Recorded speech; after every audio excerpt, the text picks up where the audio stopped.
एक छोटे से गांव था। उस गांव में लखन नाम का एक गरीब किसान रहता था। उसके पास थोड़ी सी जमीन थी, लेकिन कई सालों से सूखे की वजह से फसल अच्छी नहीं हो रही थी। लखन दिन रात मेहनत करता, फिर भी घर में दो वक्त की रोटी जुटाना मुश्किल हो जाता। उसकी बूढ़ी माँ अक्सर कहती, बेटा, मेहनत कभी बेकार नहीं जाती। भगवान देर से देता है, पर देता जरूर है। लखन मुस्कुरा देता, लेकिन उसके दिल में दर्द भरा रहता। एक दिन लखन खेत से लौट रहा था। रास्ते में उसे एक बूढ़ा साधु मिला। साधु बहुत कमजोर था और भूखा लग रहा था। लखन के पास खाने के लिए केवल दो रोटियां थी।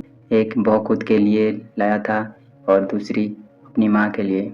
फिर भी उसने अपनी एक रोटी साधु को दे दी। साधु ने रोटी खाकर कहा, बेटा, तेरे पास कम है, फिर भी तूने बांट दिया। ये ले, ये बीज संभाल कर रखना। ये कहकर साधु ने उसे एक छोटा सा चमकीला बीज दिया। लखन ने सोचा, एक बीज से क्या होगा,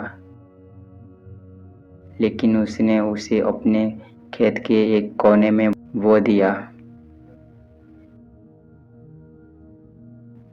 कुछ दिनों बाद उस जगह पर एक सुंदर सा पौधा उगा। लखन रोज उसकी देखभाल करता। समय बीतता गया। एक दिन सुबह उसने देखा कि पौधों पर एक सुनहरा फल लगा है। जब उसने फल तोड़ा तो उसके अंदर छोटे छोटे सोने जैसे चमकाते दाने थे। लखन हैरान रह गया। उसने उन दानों को बेच दिया। उसी से मिले पैसों से उसने अपनी माँ की दवा खरीद ली और खेत के लिए अच्छे बीज भी खरीद लिए। लेकिन लखन लालची नहीं बना।